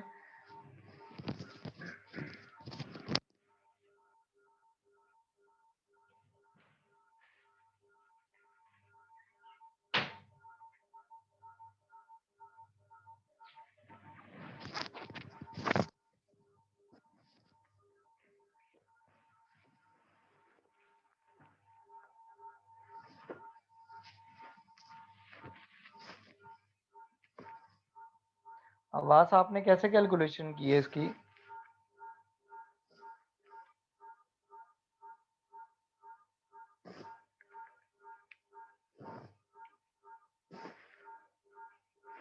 हो यस, तो ये हमारे पास ऑप्शन ए इसकी करेक्ट ऑप्शन आती है। ठीक है, ये हमारे पास जो ऑप्शन है क्वेश्चन नंबर 9 की, उसमें 480 आता है हमारे पास डेप्रिसिएशन पर एनम। स्ट्रेट लाइन मेथड में डेप्रिसिएशन जो है वो फॉलोइंग ईयर में भी सेम रहती है। उसमें देखें नेक्स्ट क्वेश्चन, देखें question number 10। Look at the question number 10। Why do businesses charge depreciation on their non current assets? ये क्वेश्चन हम पहले भी पढ़ के आए हैं, इसी तरह का क्वेश्चन। ठीक है, पहला उसने कहा to ensure that the sufficient cash is available for the replace the assets, ये गलत है। ठीक है, उसने कहा to show the residual value of the assets in the balance sheet. ठीक है, आपकी बैलेंस शीट में रेजिडुअल वैल्यू कितनी रह जाती है वो दिखाने के लिए, ये तो हम करते ही नहीं है। रेजिडुअल वैल्यू तो हम कैलकुलेट नहीं, sorry realisable value, realisable value का मतलब होता है सेल कितने का एसेट होगा। हम ये तो नहीं शो कर रहे होते, हम तो नेट बुक वैल्यू शो कर रहे होते हैं कि बुक्स में डेप्रिसिएशन माइनस करने के बाद नेट बुक वैल्यू क्या है। उसने कहा है ये शो करने के लिए हम डेप्रिसिएशन करते हैं कि हम कितने का एसेट सेल कर देंगे, तो ये रॉन्ग है। उसके बाद उसने नेक्स्ट कहा है, उसने कहा है to show when the asset must be replaced. हाँ, ये चीज देखने के लिए, ये शूट करने के लिए कि एसेट कब रिप्लेस होना चाहिए, तो रिप्लेसमेंट का तो चक्कर ही नहीं होता डेप्रिसिएशन निकालते हुए। वो तो एक सिस्टमैटिक एलोकेशन ऑफ कॉस्ट होती है और useful life of non current asset. तो उसने कहा है कि एलोकेशन का मतलब होता है स्प्रेड करना, डिवाइड करना। ठीक है, अब यहाँ पर उसने कहा है नेक्स्ट डी ऑप्शन में देखें, उसने कहा है to spread the cost of the asset over the estimated life. ये सिंपली वही है जो मैंने आपको बताया था कि डेप्रिसिएशन क्या है, depreciation is allocation, systematic allocation of cost over the useful life of non current asset. ठीक है, तो ये लास्ट ऑप्शन जो है option D is the correct option here. उसके बाद नेक्स्ट देखें क्वेश्चन नंबर 11। क्वेश्चन नंबर 10 की डी ऑप्शन मुस्कान, ओके गुड। आपकी मुर्तज़ा नवीद 960। मुर्तज़ा कैसे आपने ये कैलकुलेट किया 960 फॉर क्वेश्चन नंबर 9? उसने देखें, अगर आपसे उसने पूछा होता ना कि आप 2 साल की डेप्रिसिएशन बताएं, उसने कहा है कि डेप्रिसिएशन चार्ज बताएं। डेप्रिसिएशन चार्ज का मतलब होता है कि इस साल का एक्सपेंस कितना होगा, जो साल 31 दिसंबर 2000 एंड सॉरी 1999 में एंड हुआ। तो ये ईयर स्टार्ट होगा 1 जनवरी 1999 से और एंड हुआ 31 दिसंबर 99 को। एक साल का उसने सिर्फ एक्सपेंस, डेप्रिसिएशन एक्सपेंस मांगा है। तो आपके स्ट्रेट लाइन मेथड में जो डेप्रिसिएशन पहले साल होती है उतनी ही दूसरे साल होती है। अगर वो ये कहता है ना इस क्वेश्चन में कि आप टोटल डेप्रिसिएशन बताएं टिल एट 31 दिसंबर 1999। तो उसमें फिर आपकी ऑप्शन करेक्ट थी कि आपने 2 साल की डेप्रिसिएशन निकाली है, वो अक्यूमुलेटेड डेप्रिसिएशन है, तो इसलिए आपकी ऑप्शन 960 वाली रॉन्ग है। क्वेश्चन नंबर 10 की ऑप्शन डी मदीहा इरशाद, ओके गुड। उसके बाद अनाबिया, आपने क्वेश्चन नंबर 11 किया। 11 का आपने कहा है कि आपकी ऑप्शन आ रही है ए।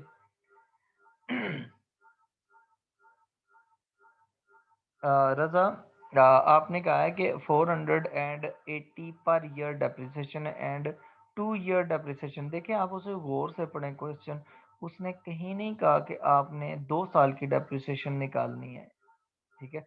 उसने कहा कि आप डेप्रिसिएशन एक्सपेंस बताएं, तो पहले साल डेप्रिसिएशन 480 होगी और दूसरे साल भी 480 ही होगी, तो उसने सिर्फ दूसरे साल का एक्सपेंस मांगा है, इसलिए वो 480 आपका आंसर होगा, करेक्ट आंसर।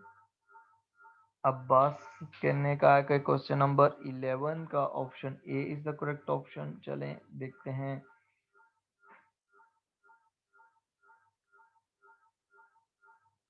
अच्छा देखें, क्वेश्चन नंबर 11 है, उसमें उसने कहा क्वेश्चन नंबर 11 में कि आपके पास जो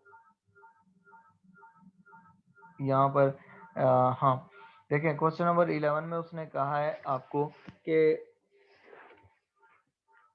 एन एसेट कॉस्ट 120,000। एसेट की कॉस्ट कितनी है? 120,000 and has accumulated depreciation of 72,400. The asset was sold for 46,500। तो आप बताएं कि लॉस होगा या प्रॉफिट होगा इस पे। तो 11 देखें क्वेश्चन, उसमें आप प्रॉफिट या लॉस ऑन डिस्पोजल निकालते हैं, तो उसमें आपकी सेल्स प्राइस कितने कितने का एसेट सेल किया है minus net book value of the asset, ये कर लेते हैं। तो सेल्स प्राइस देखें, एसेट की जो सेल्स प्राइस है वो आपने लिया 46,500, ठीक है, और उसमें से आपने net book value of asset निकाल लेनी है। Net book value of asset जो है उसमें देखें कितनी आपके पास आती है। आपकी जो कॉस्ट है वो है एसेट की गिवन है 120,000 और उसमें से आपकी जो एक्यूमुलेटेड डेप्रिसिएशन है 72,400 की, वो माइनस हो जाएगी। जब आप इसमें से 120,000 में से माइनस कर लेंगे उसकी क्यूमुलेटेड डेप्रिसिएशन 72,400, तो आपके पास जो नेट बुक वैल्यू बचती है वो बचती है 46,500 आपकी सेल्स प्राइस है और 47,600 आपके पास बच जाती है। तो डिफरेंस आया है वो कितने का आया है, उसमें आप देख लें कि 46,500 माइनस आपकी नेट बुक वैल्यू 1100 का डिफरेंस आ रहा है। तो 1100 जो है वो लॉस हो रहा है। 1100 का क्या हो रहा है? लॉस हो रहा है, ठीक है। यहाँ तक क्लियर है? अच्छा देखें, आपने ये ऑप्शन कौन सी बनती है 1100 का लॉस? ऑप्शन ए बनती है। Option A is the correct option here in question number 11। अब आप क्या करें, देखें किस किस ने क्या आंसर दिया हुआ था। ऑप्शन ए बताया था मुस्कान ने, ओके गुड, वेरी गुड। आपके पास मुर्तज़ा, आपने भी ऑप्शन ए बताया, वेरी गुड। और मदीहा, आपने भी ऑप्शन ए बताया, वेरी गुड। अच्छा देखें, नेक्स्ट क्वेश्चन है, उसने कहा है कि आपने क्या निकालना है। उसने कहा आपने सेल प्रोसीड्स निकालनी है कि आपने कितने का नॉन करंट एसेट सेल किया है, ठीक है। कैलकुलेट करें, ये आपकी कैलकुलेशन होगी जो डिस्पोजल सेल वाला है, प्रॉफिट एंड लॉस का जो ऊपर फार्मूला लगा हुआ है उसी फार्मूला से ये कैलकुलेशन होगी ये भी।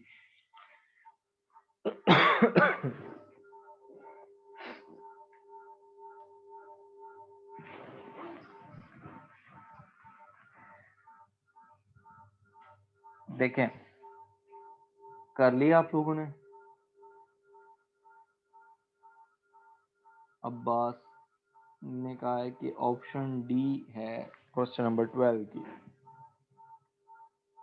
चलें बाकी लोग भी कर लें अपने अपने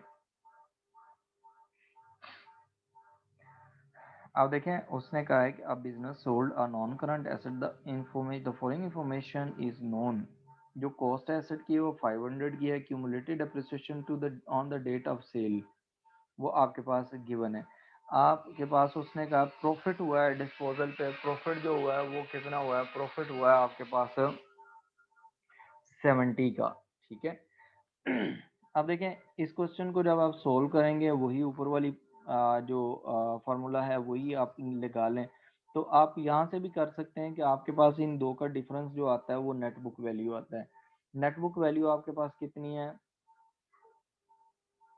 500 और सॉरी 260 की आपके पास नेट बुक वैल्यू आ गई कि 500 की कॉस्ट थी और क्यूमुलेटिव डेप्रिसिएशन उसमें से आपने माइनस की थी 240 की, तो बाकी आपके पास जो नेट बुक वैल्यू है वो एसेट की बच जाती है 260 की। और आपने क्या किया है, सेल कर दिया कितने का, और प्रॉफिट आपको आया है वो 70 का है। तो आपके पास फार्मूला है profit and loss is equal to sales price minus net book value, ठीक है। आपके पास जो यहाँ पर आ गया वो प्रॉफिट आया, प्रॉफिट का मतलब होता है ये पॉजिटिव वैल्यू है आपकी, ठीक है। आपकी sales price is greater than net book value, तो आपके पास जो सेल्स प्राइस है आपने वो फाइंड आउट करनी है। नेट बुक वैल्यू आपके पास है वो है 240 की।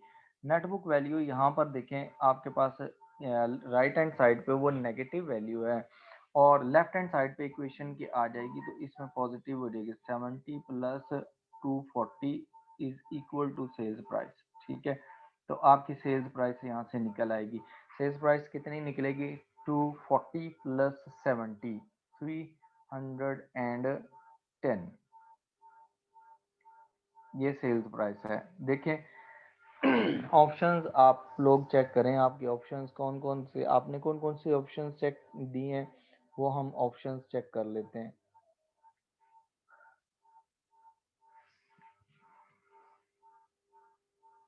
देखिए नेट बुक वैल्यू इतनी आ रही है 500 माइनस 240, 260 की नेट बुक वैल्यू है और आपकी सेल्स प्राइस आपने फाइंड आउट करनी है,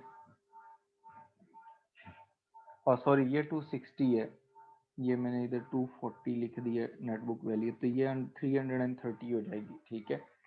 260 हो जाएगी, ये करेक्शन कर लें, वो मैंने वैल्यू ट्रांसफर गलत कर दी पोस्ट करते हुए, ठीक है। आगे देखें जो ऑप्शन इसके लिए, इसके हिसाब से जो ऑप्शन है option D is the correct option, ठीक है। ऑप्शन डी जो है वो करेक्ट ऑप्शन है। आगे देखें क्वेश्चन जो है उसमें उसने क्या कहा है, क्वेश्चन नंबर 13 देखें, इसको अंडरस्टैंड करें।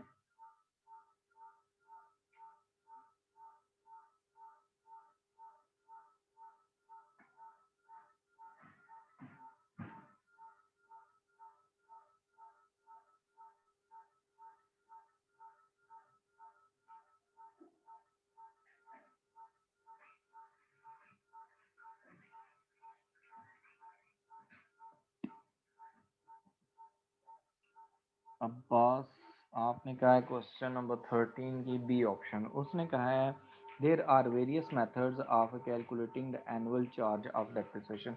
एनुअल चार्ज ऑफ डेप्रिसिएशन का मतलब है कि डेप्रिसिएशन एक्सपेंस जो है उसके डिफरेंट मेथड्स हैं।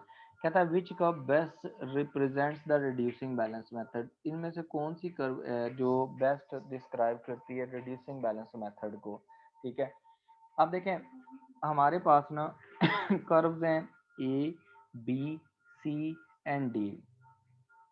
उसने यहाँ पर देख बता दिया है कि हमारे पास जो वाई एक्सिस है उस पे एनुअल डेप्रिसिएशन है, वो क्या है एनुअल डेप्रिसिएशन इज गिवन, और जो हमारे पास एक्स एक्सिस है उस पे जो ऑप्शन गिवन है वो उसने बता दी है कि वो हमारे पास कौन सी एक्सिस है, सॉरी एक्स एक्सिस पे ईयर्स गिवन है कि लाइफ जब आपकी एसेट की लाइफ गुजरती जाएगी तो फिर डेप्रिसिएशन कैसी होगी, ठीक है। देखें रिड्यूसिंग बैलेंस मेथड, जो चीज़ें माइंड में रखनी है, स्ट्रेट लाइन बैलेंस मेथड जो होता है ना, स्ट्रेट लाइन में ये होता है कि आपकी लाइफ जितनी मर्जी जितने भी एसेट की लाइफ होती है ना उस पे हर साल डेप्रिसिएशन इक्वल रहती है, उसमें क्या होती है इक्वल रहती है। जबकि जो रिड्यूसिंग बैलेंस मेथड होता है उसमें जो जो जो लाइफ इंक्रीज होती है, डेप्रिसिएशन जो होती है वो कम होती जाती है। तो इसमें जो ऑप्शन ये जो डी है ये स्ट्रेट लाइन मेथड को शो कर रही है, ठीक है। और ऑप्शन सी जो है देखें ये कर्व ऊपर से नीचे की तरफ आ रही है, ये रिडक्शन को शो कर रही है, ठीक है। ये आपका रिड्यूसिंग बैलेंस मेथड है। ये कौन सा मेथड है? Reducing balance method.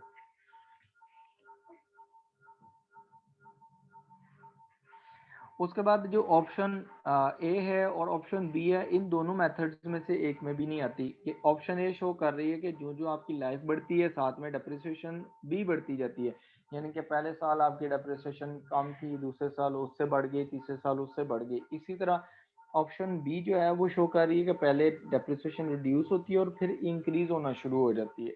ये दोनों ऑप्शन जो है ये रिड्यूसिंग बैलेंस मेथड वाली नहीं है, ठीक है। तो इसलिए option C is the correct option, ठीक है।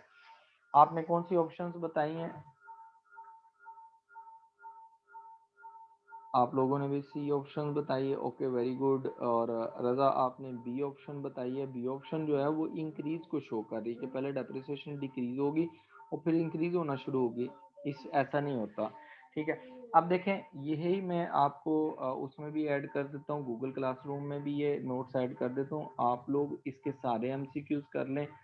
जो हमारी नेक्स्ट क्लास होगी नेक्स्ट वीक पहले, उसमें आप मुझसे पहले ये डिस्कशन कर लें। जो एमसीक्यूज नहीं आते या आप मुझे व्हाट्सएप कर दें। बेहतर तो ये है कि आप मुझे ना व्हाट्सएप कर दें क्वेश्चन, और मैं आपको ना उसका सोल्यूशन बता दूं, ताकि जो नेक्स्ट वीक हम स्टार्ट करें मंडे से, तो हम नया टॉपिक स्टार्ट करेंगे, ठीक है। तो तब तक के लिए आप लोगों के लिए अल्लाह हाफिज़। और आप लोग ये लाजमी कीजिएगा ये एमसीक्यूज, क्योंकि इससे आपके कॉन्सेप्ट ज़्यादा क्लियर होने हैं। ओके फिर अल्लाह हाफिज़, टेक केयर।